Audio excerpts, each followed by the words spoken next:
자, 오늘 시편 17편인데 이 대부분 다윗의 기도죠. 다윗의 기도는 젊은 날의 위기와 고난 속에서 우러나오는 그런 탄원들입니다. 이제 거기서부터 고난에서부터 하나님을 의지하는 간절함, 그것이 배어 나오는 그런 기도의 내용들이죠. 그래서 오늘도 이제 전체적으로 사울에게 쫓기고 막 갈 곳이 없는 그런 막막함으로 하나님 앞에서 자기 인생에 대한 토로를 이 기도 속에 표현하고 있습니다. 그래서 오늘 우리도 이제 어려울 때 하는 기도는 또 어떻게 해야 하는가? 물론 이제 기도가 어려울 때만 하는 건 아니지만 우리가 예수를 믿고 살아가면서 늘 해야 하는 기도와 또 삶의 자세 같은 것이 어떠해야 하는지 이것을 오늘 이 다윗의 기도 가운데 한번 살펴보기로 하겠습니다. 일단 첫째는 거짓되지 아니한 입술로 기도해라 해야 된다라고 그렇게 성경이 말하고 있습니다. 거짓되지 아니한 입술. 이게 뭐 뻔한 얘기 같고 많이 들어본 소리 같지만 상당히 중요하죠. 오늘 1절에 다시 한번 보면 여호와여 의의 호소를 들으소서 나의 울부짖음에 주의하소서 거짓되지 아니한 입술에서 나오는 나의 기도에 귀를 기울이소서. 거짓 거짓되지 아니한 입술. 어, 지금 기도하라고 하면 나 기도 잘 못해요라고 하는 사람들 많잖아요. 근데 재밌는 이야기가 이제 우리 가문은 기독교 집안이 아니었는데 막내 삼촌이 한 분 계셨어요. 근데 어릴 때 교회 딱 한 번 나갔다는 거예요. 뭐 생긴 게 아주 잘생겼어요, 외모가. 그리고 키도 훤칠하고 그러다 보니까 교회에 나가자마자 덜컥 회장을 시켰다는 거예요. 그래서 회장을 시키고 그 취임하는 자리에서 기도를 시켰는데 사람들이 아무리 시간이 지나도 기도 소리가 안 나오더래. 그래서 눈을 떠보니까 삼촌이 도망가고 없더래요. 그러니까 그 후로는 다시는 교회에 안 나갔다라고 하는 재밌는 에피소드가 있습니다. 기도가 어려운 부담. 여러분도 마찬가지. 그 이유가 뭐냐면 자꾸 기도를 하라니까 이게 기도가 아니라 연설을 하려고 하니까 그러죠. 어떻게 하면 말을 잘할까? 자꾸 거기에만 집중하면 안 되겠죠. 뭐 그런 부분도 중요하지 않은 건 아닙니다만 오늘 성경이 말하는 것은 정직한 기도를 해야 된다. 아니 뭐 기도가 하나님 앞에 하는 건데 정직하지 뭐 사람을 속이면 속였지 어떻게 하나님을 속일 수 있습니까? 그 정직하지 않은 기도가 어디 있나요? 하나님 앞에 거짓으로 기도하는 건 없는 거 아니겠습니까? 뭐 그렇게 생각할 수도 있겠죠. 하나님, 나는 뭐 이런 죄를 지었고 저런 짓을 했고 뭐 그런 기도를 이렇게 하나님과 나 사이에서는 얼마든지 이렇게 할 수 있잖아요. 뭐 이런 고백들 남이 안 들으니까 그런 건 솔직한 기도가 아닙니까? 그러니까 또 충분히 하나님 앞에 하는 기도는 뭐 정직하게 할 수 있지 않겠습니까? 그렇게 말할 수가 있는데 이 거짓이 없는 기도라는 건 그런 측면이 아니라 중요한 거는 어떤 죄를 고백할 때 그 죄를 내가 진짜 온전히 버리고 싶지가 않는데 하나님 앞에서 다시는 안 그러길 바랍니다. 아유, 이 죄를 용서하시고 다시는 안 짓게 뭐 해주세요. 그냥 그런 식으로 기도만 하지 말라는 거예요. 그러니까. 기도는 어떤 내용도 중요하겠지만 그 내용에 대해서 반드시 내가 그렇게 해야 될 능력을 진심으로 간절하게 바라는 마음이 동반돼 있어야 된다는 거예요. 그러니까 여러분이 기도를 하는 동안에 그 기도의 내용은 따로 있지만 그 따로 있는 내용의 배후에는 그 내용을 향한 능력이 생기게 해달라는 간절함과 진심이 함께 품어지면서 기도를 할 수 있어야 된다는 거예요. 이게 무슨 말인지 이해가 되죠? 여러분 정직하게 속을 한번 보세요. 진짜 그 죄를 끊고 다시는 그렇게 안 살겠다라고 기도할 때와 그냥 말로만 자기 한 짓들을 고하면서 그런 건 어렵지 않잖아요. 사람 앞에 고하는 게 아니라 하나님 앞에 고하는 거 남이 듣지도 않는 건데. 그러니까 내가 이렇게 이렇게 하는 게 잘못입니다. 이거 안 되는데 말로만 안 하겠다라고 그런 차원에서 끝나는 거 똑같은 언어로 표현은 되지만 내면의 차원이 다른 거죠. 그래서 오늘 3절에 보니까 주께서 내 마음을 시험하시고 밤에 내게 오셔서 나를 감찰하셨으나 흠을 찾지 못하셨사오니 내가 결심하고 입으로 범죄하지 아니하리이다.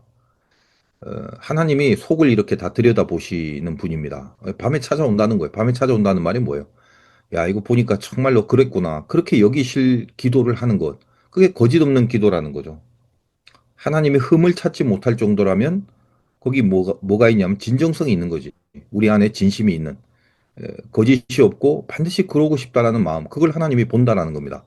솔직하게 기도하라는 거는 어쩌면 그렇게 철저한 기도, 글쎄, 철저라는 표현보다는 오히려 처절한 게 더 낫죠. 처절한 기도, 그런 기도가 더 맞는 말 같습니다. 우리가 기도하고도 여전히 뭐 죄를 짓고 산다? 세상 유혹에 아무렇지도 않게 다 넘어가 버린다? 그렇게 오랫동안 교회를 다녀도 어, 현장에 나가기만 하면 그 아무것도 아닌 유혹에 신자로서 영적 싸움을 한 번도 안 해보고 그냥 거기에 다 쓰러져 가고 넘어가 버리는 거. 그게 지금 사실 작금의 이 교인들, 교회 다닌다는 사람들의 실력이라는 거죠. 여러분 오늘도 이제 세상에 나갈 거잖아요. 제가 참 감동이 되는 게 여러분 지금 막 출근하면서 차 안에서 운전하면서 교통수단 속에서 이렇게 예배 참석하는 사람들 보면 솔직히 가슴이 좀 뭉클한데 참 귀하죠, 그게. 어쨌든 간에 또 갈 겁니다, 현장에. 그러면 어떻습니까? 부닥치는 싸움들이 또 있잖아요. 근데 그런 데서 전혀 전투의식이 없다거나, 아, 내가 이런 와중에 영적 승리를 해야 된다라는 긴장감이 하나도 없다면, 그러면 일단 뭐 무조건 다 패배하게 돼 있는 거잖아요. 그러므로 기도라는 건 어떤 사실에 대해서 그 사실 자체를 하나님 앞에 알리기만 하는 게 아니라 그 사실에 대해서 내가 반드시 영적으로 통과해 내야만 하는 그런 진정성에 있어서 내 진심에 있어서 거짓이 없어야 된다라는 겁니다. 어떤 거예요? 하나님, 저는 이 죄에 대해서 아무런 실력이 없습니다. 믿음으로 살아가기가 또 역부족입니다. 자꾸 넘어지고 또 넘어가고 아무리 이렇게 기도하고 또 예배드리고 말씀을 들어도 또 그렇게 됩니다. 저는 이 문제에 대해서 실패자입니다. 그걸 처절하게 이렇게 가슴이 아파와야 된다니까. 왜 문제를 가슴으로 느껴볼 생각들을 안 하는지 나 좀 살려달라고 하는 게 이게 머리의 문제고 입의 문제가 아니라 가슴의 문제죠. 내 마음을 좀 들여다보시고 너 진짜 흠이 없구나. 너 정말 그게 진심이구나. 믿음 갖고 살려고 하는 것에 대한 진정성이 있구나라고 하나님이 밤에 찾아와서 우리를 보더라도 그 진정성에만큼은 흠이 없다라고 판단하실 때까지 나에게 이 죄를 이길 힘을 달라고. 그래서 기도 끝에 결단과 결심이 서야 되는데 아무것도 그런 작업이 없이 그냥 기도라는 행위를 해버리고 가버리면 그 기도는 열매를 거둘 수가 없습니다. 그건 실패할 수밖에 없는 거죠. 그러니까 적어도 무조건 성공하는 기도를 완벽하게 할 수는 없을 겁니다. 그렇지 않겠어요? 어떻게 우리의 부족함에 기도만 하면 뭐 100%다 완성되고 완전해지진 않잖아요. 그러나 적어도 내가 이걸 잘하려고 하는 진정성인데 실패를 했구나. 그 실패에 대해서 통탄한 마음은 들어야 된다라는 거예요. 하나님 아직 결단이 약합니다. 뭔가 좀 능력이 부족한 것 같습니다. 이 정도 갖고는 뻔합니다. 또 깨질 수밖에 없는 겁니다. 그 현장 앞에서, 그 사람 앞에서, 또 그곳에 가서, 보니까 또 그럴 겁니다. 나는 또 그런 마음이 들 겁니다.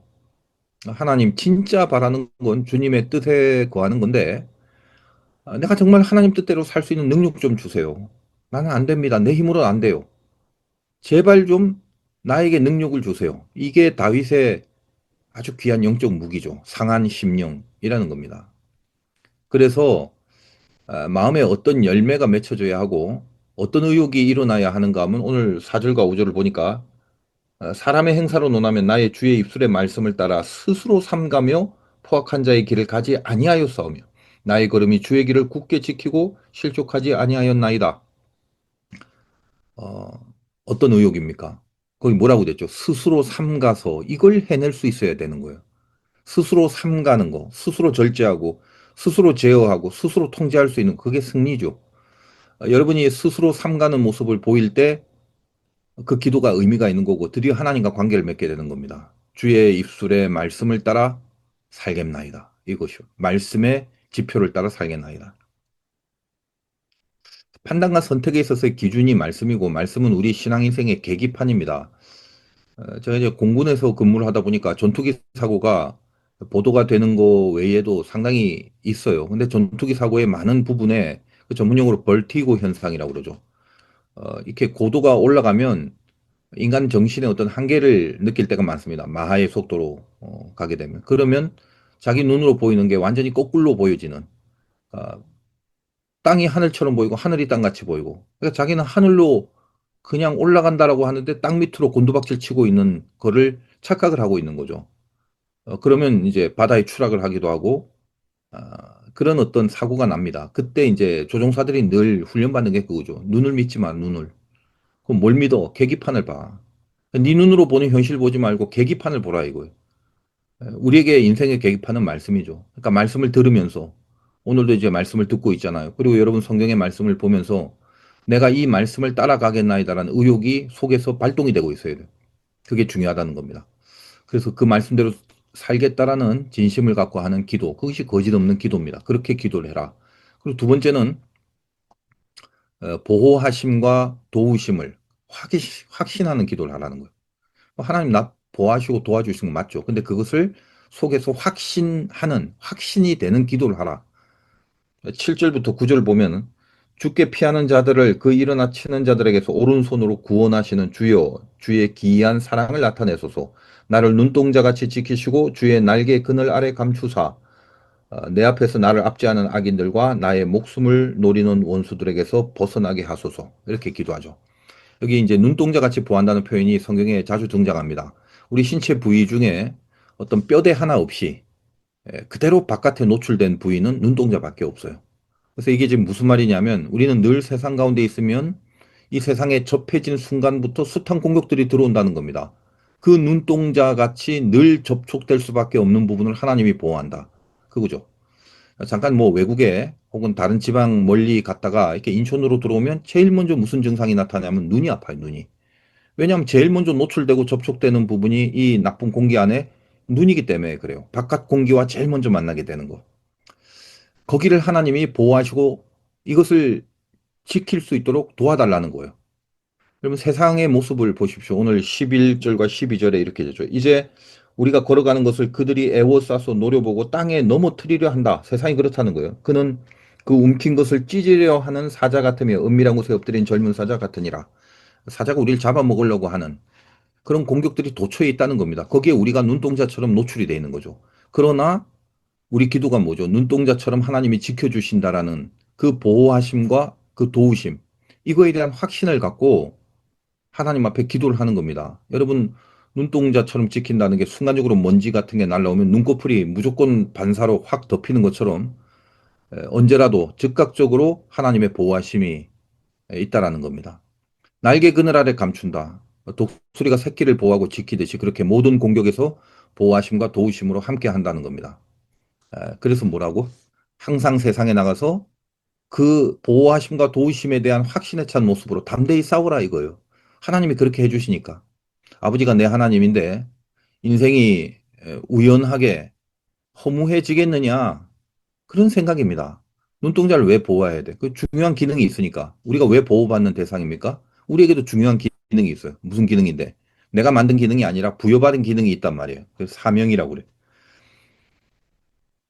늘 말씀드립니다만 신자들의 삶이라는 건 생증명, 산다는 것 자체가 사명입니다. 무슨 전도사가 되고 목사가 되고 선교사가 되는 게 아니라 예수 믿는 순간 삶이 사명이라니까. 그건 여러분이 인정하든 또 그렇게 사명자 같이 살든 못 살든 그냥 결정돼 버리는 거예요. 요즘 젊은이들의 이렇게 삶을 바라보면 제일 안타까운 게 표정들이 마음에 안 들어. 그러니까 갈수록 그래. 옛날에는 못 살아도 뭔가 이렇게 눈이 좀 살아있는 것 같은데 가만 보면 이렇게 눈동자에 어떤 목표를 향한 초점이 많이 없어지고 있습니다. 그래서 이렇게 멍 때리는 눈빛이야. 도무지 내 인생이 흘러가야 될 방향이 어딘지를 그걸 잘 모르는, 이게 모른다기보다 그냥 그런 데 관심이 없어요. 어떤 의미, 목적, 방향 이런 거엔 관심이 없어요. 우리는 어떻습니까? 하나님이 원하시는 방향에 대해서 고민이 있어야 될 거 아니에요. 그걸 자꾸 바라보려는 총기가 있어야 되죠, 눈에. 에, 그러니까 그런 하나님이 원하시는 방향에 대한 고민은 없고 단지 뭐 유일한 고민이라면 오늘 뭐 먹지? 그거 하나예요. 그렇게 살아가는 모습 속에 안타까움이 있더라는 것입니다. 누군가를 향해서 또 어떤 사건 속에 내가 들어가서 내가 해야 될 것들에 대한 의미들이 있단 말이에요. 그거는 하나님이 나에게 부여한 거예요. 그걸 사명이라고 하는데 그런 것들을 귀찮아하며 가치를 귀찮아하고 의미를 귀찮아하고 그러니까 한마디로 이제 사명감이 없는 겁니다. 영적인 문제죠. 하나님을 향한다는 것은 이 세상을 향해서 하나님이 보시는 걸 같이 본다는 거예요. 그게 하나님을 향하는 거거든. 그러니까 이게 뭐냐면 사명입니다. 사명에 붙잡히는 인생이 아니면 교회를 다녀도 삶에 멋도 없고 의미도 없죠. 그러니까 고민이나 근심 그런 것들이 세상 사람들과 하등 다르지 않습니다. 사명이 없으면. 근데 우리는 어떻다? 눈동자처럼 보호하심을 입고 사는 존재다. 우리에게 기능이 있기 때문에 그 기능을 보호받고 있다. 어떤 기능? 너에게 있는 사명. 하나님이 주신 그거. 그 기능이 발휘돼야 힘이 나는 거죠. 동력을 돌리지 않는데 무슨 능력이 나가겠어요. 여러분이 사명자라는 의식이 없는데 무슨 신비한 하나님의 능력이 나갈 수 있겠냐 이 말이죠. 그러니까 오늘부터라도 여러분 세상에 나가서 너무 주저하지 마십시오. 여러분은 돈 벌러 가는 게 아니라 사명자로 살아내려고 가는 거예요. 오늘 하루도. 믿음과 은혜의 통로가 되기로 작정을 해야 돼요. 매일매일. 그리고 그렇게 해주신다고 오늘 보장하고 약속하신 하나님을 믿고 살아야 된다는 겁니다. 여러분들이 목사나 선교사나 뭐 전도사가 아니라도 살아있는 거, 산다는 거, 그 자체가 사명이라는 걸 매일매일 잊어버리지 마세요. 생증명. 어떤 실력이 완벽하게 갖추어져 있어서 사명자라고 하는 게 아니라고 그랬죠. 예수를 믿고 살아간다면 그 믿고 살아가는 존재 자체가 사명자라는 거. 이거 잊어버리지 말라는 겁니다. 세상 한가운데 들어가지만 거기서 그 세상을 향해서 너희는 그런 식으로 사는 게 아니라고. 뭔가 구별된 다른 인생을 살아내면서 세상 한가운데서 구별됨을 통해서 확신 있게 말할 수 있는 인생. 인생이란 건 너희처럼 그렇게 살면 안 돼. 무의미하게 허무하게 그런 식으로 살아가는 거 아니야. 이런 인생을 여러분 스스로는 세상 속에 던져져서 확신 있게 그걸 말할 수 있는 인생을 살아내라는 거예요. 나를 통해서 일하실 수 있는 하나님이 될 수 있게끔 그렇게 해보라는 것입니다.